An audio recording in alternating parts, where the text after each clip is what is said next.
Taoisme, pada sejarah Indonesia, sudah ada dengan keragaman agama dan budaya di Indonesia sejak zaman kuno.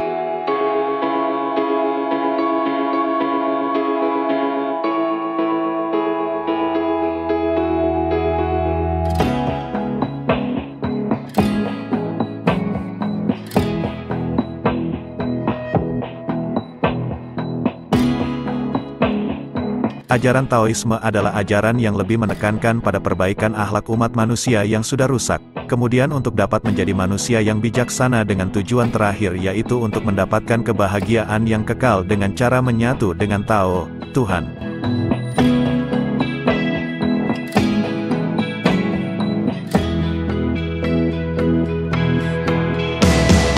Sebelum catatan tertulis, Indonesia ditempati oleh masyarakat prasejarah yang mempraktikkan kepercayaan animisme dan dinamisme.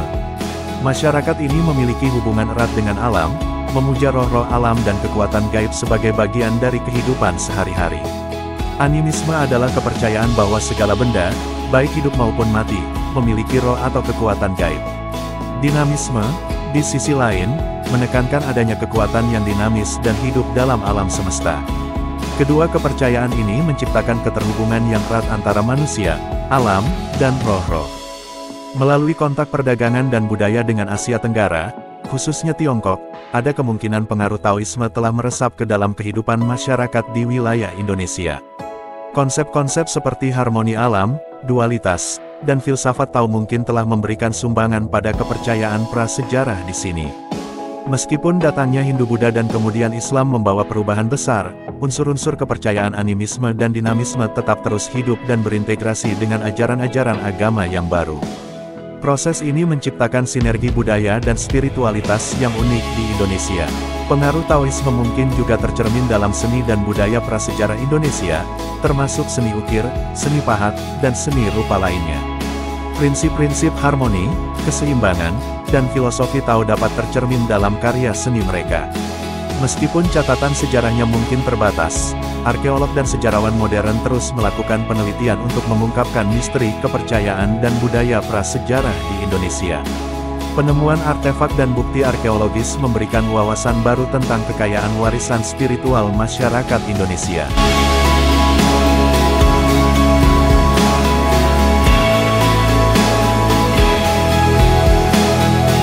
Sebelum kedatangan Islam, keberagaman kepercayaan dan budaya telah merajai kepulauan Indonesia.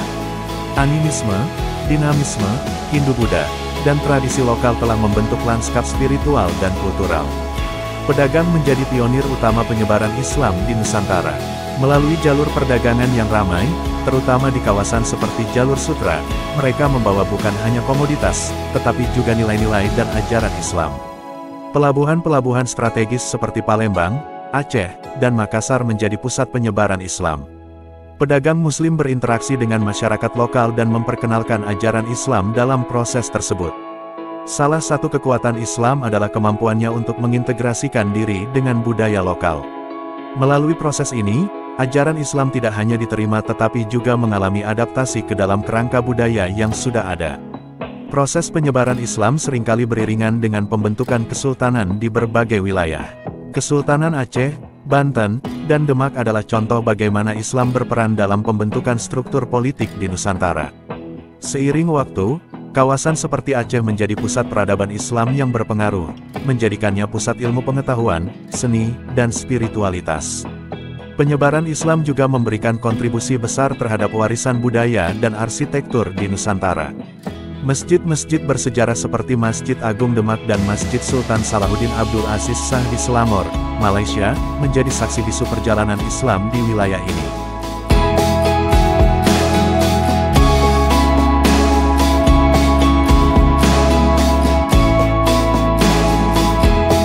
Ketika Islam menghampiri Nusantara, warisan kebudayaan Hindu-Buddha tak larut begitu saja. Sebaliknya, ia menjadi puncak keagungan arsitektur dan seni yang memancarkan keberlanjutan dan harmoni. Candi, sebagai simbol tegaknya spiritualitas Hindu-Buddha, terus bersinar dalam keanggunannya. Dari Borobudur yang mempesona hingga Prambanan yang memukau, candi-candi ini menjadi penanda kuat kejayaan masa lampau. Bentuk dan ornamen-ornamen yang rumit mengisyaratkan pencerahan dan kebijaksanaan, tetap menyinari hati dan pikiran pengunjung hingga saat ini. Seni arsitektur Jawa, Bali, dan Sumatera, yang terbentuk di bawah bayang-bayang kerajaan Majapahit dan Sriwijaya, menggambarkan keragaman dan keseimbangan antara dunia roh dan alam nyata. Relief-relief yang indah dan patung-patung yang anggun menghembuskan napas kehidupan ke dalam batu dan batang kayu, menjadi saksi bisu perpaduan antara kejayaan Hindu-Buddha dan Islam.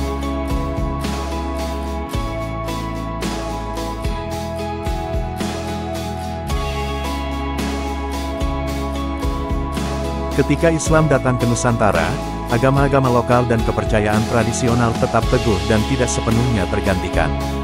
Mereka bertahan dan berintegrasi dengan ajaran Islam, menciptakan lapisan keberagaman keagamaan yang unik di Indonesia. Sistem kepercayaan animisme dan dinamisme yang berakar pada keyakinan bahwa segala sesuatu di alam memiliki roh dan kekuatan sendiri, tetap hadir di masyarakat Indonesia. Meskipun beberapa elemen agama ini berbaur dengan ajaran Islam, praktek-praktek seperti upacara adat dan persembahan kepada roh tetap dilakukan. Beberapa komunitas masih mempertahankan kepercayaan pada makhluk gaib seperti hantu atau roh leluhur. Meskipun Islam membawa konsep tauhid keyakinan akan keesaan Tuhan, elemen-elemen ini masih bertahan dalam bentuk keyakinan dan cerita-cerita turun-temurun. Keyakinan pada benda-benda keramat dan tempat-tempat suci juga masih bertahan. Orang percaya bahwa benda-benda tertentu memiliki kekuatan mistis atau dapat membawa keberuntungan. Hal ini menciptakan keberagaman dalam pemahaman spiritualitas masyarakat. Upacara adat dan ritual tradisional yang terkait dengan pertanian, pernikahan, atau kehidupan sehari-hari masih dilakukan. Meskipun seringkali diwarnai dengan unsur-unsur Islam, praktek-praktek ini juga mencerminkan warisan kepercayaan lokal yang masih hidup. Kesenian, tarian, dan musik tradisional yang memiliki asal-usul religius atau spiritual seringkali masih dimainkan dan dihargai dalam masyarakat. Pengaruh budaya ini dapat melibatkan elemen-elemen kepercayaan tradisional yang tetap terjaga. Di beberapa wilayah, sistem kepemimpinan adat dan struktur sosial yang terkait dengan kepercayaan lokal masih diterapkan bersamaan dengan prinsip-prinsip Islam. Adat istiadat dan tata nilai kearifan lokal tetap menjadi bagian penting dari kehidupan masyarakat. Keberlanjutan agama-agama lokal dan kepercayaan tradisional ini menunjukkan ketahanan dan kekayaan keberagaman budaya dan spiritual di Indonesia. Integrasi antara Islam dan elemen-elemen lokal ini telah membentuk identitas keagamaan dan budaya yang khas dan unik di Nusantara.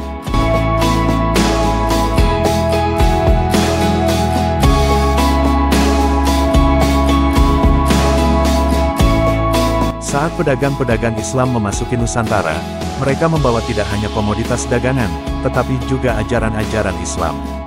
Proses ini dikenal sebagai Islamisasi, di mana nilai-nilai, budaya, dan ajaran agama Islam mulai meresap dan diadopsi oleh masyarakat setempat. Pedagang Muslim berperan sebagai agen utama dalam penyebaran Islam di Nusantara.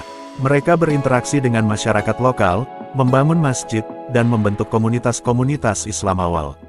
Selain itu, para wali songo, 9 tokoh sufi yang memiliki peran kunci dalam penyebaran Islam, membantu mengajarkan ajaran-ajaran agama dengan cara yang ramah dan mendalam. Proses Islamisasi seringkali diikuti oleh pembentukan kesultanan di berbagai wilayah. Kesultanan Aceh, Demak, Banten, dan Gorontalo di Sulawesi adalah beberapa contoh kesultanan yang muncul sebagai respons terhadap penyebaran Islam. Mereka bukan hanya pusat kekuasaan politik, tetapi juga pusat keberagaman dan penyebaran ajaran Islam. Kesultanan Aceh di Sumatera menjadi pusat keagamaan dan perdagangan yang vital. Meskipun dikenal karena kekuatan militernya, Aceh juga menjadi pusat penyebaran Islam dan ilmu pengetahuan di kawasan ini. Kesultanan Demak di Jawa, didirikan oleh Raden Patah, adalah kesultanan Islam pertama di Pulau Jawa. Kesultanan ini menjadi motor penggerak utama dalam penyebaran Islam di Jawa dan membuka jalan bagi munculnya kerajaan-kerajaan Islam berikutnya. Kesultanan Banten, dengan pelabuhan utamanya di Sunda Kelapa kini Jakarta, juga memegang peranan penting dalam penyebaran Islam dan menjadi pusat perdagangan yang strategis. Kesultanan-kesultanan ini tidak hanya meninggalkan warisan politik dan ekonomi, tetapi juga warisan budaya dan arsitektur yang memengaruhi seni dan kehidupan sehari-hari masyarakat Indonesia hingga saat ini. Dengan merenungkan perjalanan Islamisasi dan munculnya kesultanan-kesultanan ini, kita akan lebih memahami bagaimana Indonesia menjadi pusat keberagaman agama dan budaya yang kita kenal hari ini.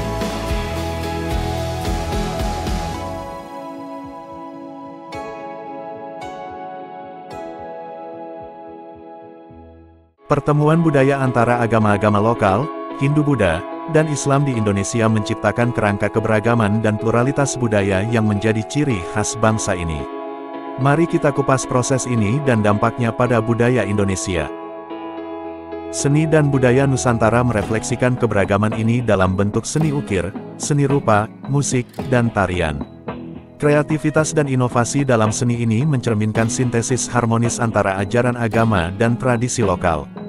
Dampak pertemuan budaya ini terlihat dalam warisan budaya dan bahasa Indonesia. Bahasa Indonesia sendiri menciptakan paduan kata-kata dari berbagai bahasa lokal, Hindu-Buddha, dan Arab, menciptakan bahasa yang unik dan multikultural. Dalam konteks modern, keberagaman ini masih tetap menjadi kekuatan pendorong kreativitas dan identitas nasional. Indonesia dikenal sebagai negara yang memelihara keberagaman budaya dan agama, menciptakan kerangka inklusif dan toleran.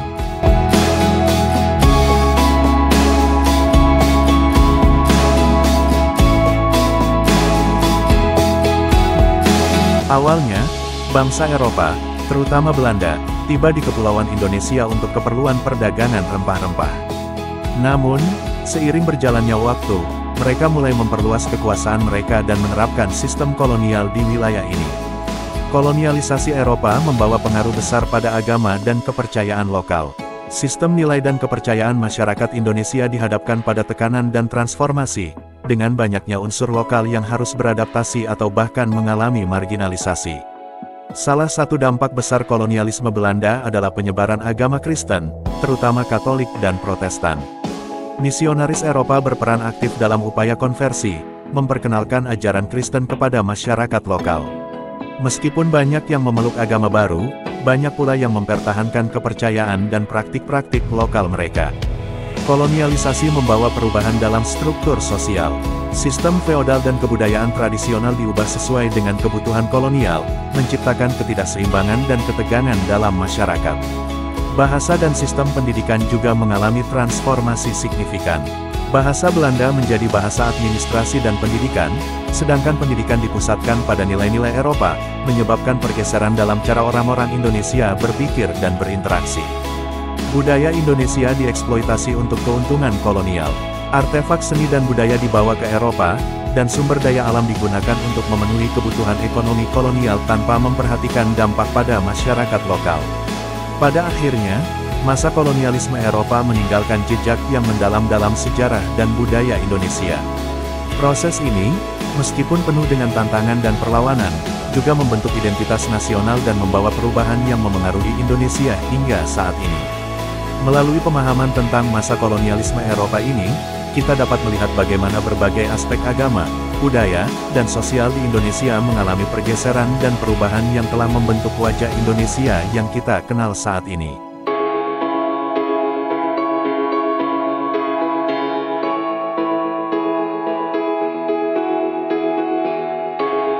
Indonesia menjadi rumah bagi berbagai agama, dari kepercayaan prasejarah hingga agama-agama dunia seperti Islam, Kristen, Hindu, Buddha, dan lainnya.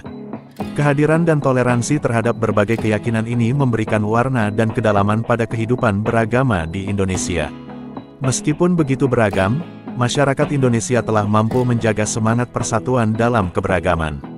Prinsip Bhinneka Tunggal Ika, berbeda-beda tapi tetap satu, mencerminkan semangat untuk hidup berdampingan dalam perbedaan, menjadi kekuatan yang mengikat bangsa ini. Indonesia adalah negeri yang kaya akan budaya lokal dan suku bangsa. Setiap suku bangsa membawa warisan budaya yang unik, mulai dari bahasa, adat istiadat, seni, dan musik. Identitas multikultural ini menjadi cermin kehidupan sehari-hari yang penuh warna di seluruh Nusantara. Peninggalan sejarah, seperti candi-candi Hindu-Buddha, masjid-masjid bersejarah, dan keraton-keraton, menjadi saksi bisu keanekaragaman perjalanan sejarah Indonesia. Mereka bukan hanya benda-benda fisik, melainkan simbol warisan budaya yang kita lestarikan. Kuliner Indonesia juga mencerminkan keberagaman ini.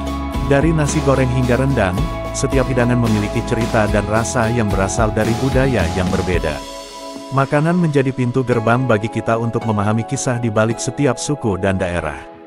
Keanekaragaman ini memicu kreativitas dalam seni, sastra, dan musik. Karya seniman Indonesia mencerminkan pelbagai warna budaya dan keberagaman filosofis yang mendalam. Dalam menghadapi zaman yang terus berubah, keragaman ini menjadi sumber daya utama dalam menjaga ketahanan budaya dan identitas nasional. Keanekaragaman adalah modal utama dalam bersaing di panggung global. Keterbukaan dan toleransi antar agama membentuk dasar harmonis sosial di Indonesia. Dialog antar agama terus dibangun untuk memupuk pemahaman dan menghormati perbedaan.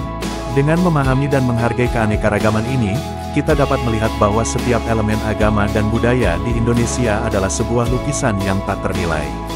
Keberagaman ini menjadi identitas kita, mengukir cerita yang mempersatukan ribuan pulau menjadi satu bangsa yang besar dan luar biasa. Jadi, mari kita terus bersama-sama menjaga dan merayakan kekayaan ini.